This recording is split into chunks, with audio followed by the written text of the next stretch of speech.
กองประชุมดำเนินชีวิตการเมืองท้ายสมัยและทับทามบุคลากรผู้สมัครเลือกตั้งเข้าในคณะบริหารงานภาคกองบัญชาการทหารแขวงเวียงจันทร์สมัยที่6รอบที่3ได้จัดขึ้นในวันที่18 มีนาคม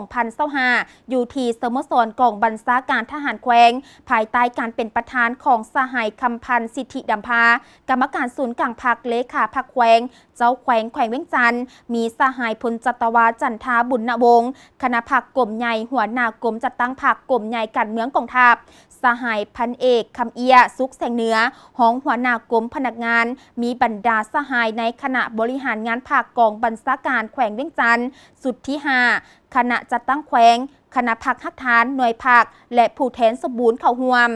กองประชุมได้รับฟังการผ่านบทสำรวจการนำพารวมของคณะพรรคกองบัญชาการทหารแขวงเวียงจันทร์สมัยที่5จากนั้นสหายพลจัตวาบุญพองบุตรวงศ์กรรมการพรรคแขวงเลขาคณะพรรคหัวหน้าการเมืองกองบัญชาการทหารแขวงได้ขึ้นผ่านรายงานการเมืองทั้งสองภาคซึ่งได้ยกให้เห็นผลงานด้านต่างๆในการชี้นำพารวมของคณะพรรคกองบัญชาการตลอดระยะ5 ปีผ่านมาพร้อมเดียวกันนั้นสหายกองเพงแก้วภูทองห้องหัวหน้าคณะจัดตั้งแขวงได้ขึ้นผ่านเกี่ยวกับมาตรฐานเงื่อนไขผู้ที่จะหับสมัครเลือกตั้งเข้าในคณะบริหารงานภาคกองบัญชาการทหารแขวงเวียงจันทร์ต้องทบตามมาตรฐานเงื่อนไขที่ได้กำหนดไว้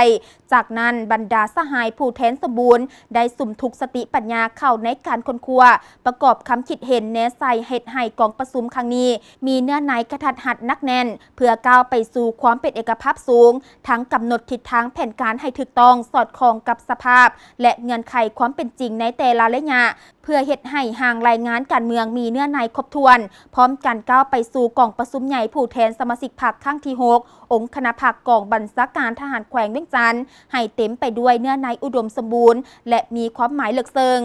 กองประชุมได้รับการชี้นำอย่างใกล้ชิดจากสหายคำพันธ์สิทธิดำพากรรมการศูนย์กลางพรรคเลขาพรรคแขวงเจ้าแขวงเวียงจันทร์พร้อมเดียวกันนี้บรรดาผู้แทนสมบูรณ์ก็ได้ใช้สิทธิประชาธิปไตยของตนปอนบัตรทับทามเอาบุคลากรสมัครหับเลือกตั้งเป็นคณะบริหารงานภาคกองบัญชาการทหารแขวงเวียงจันทร์สมัยที่6รอบที่3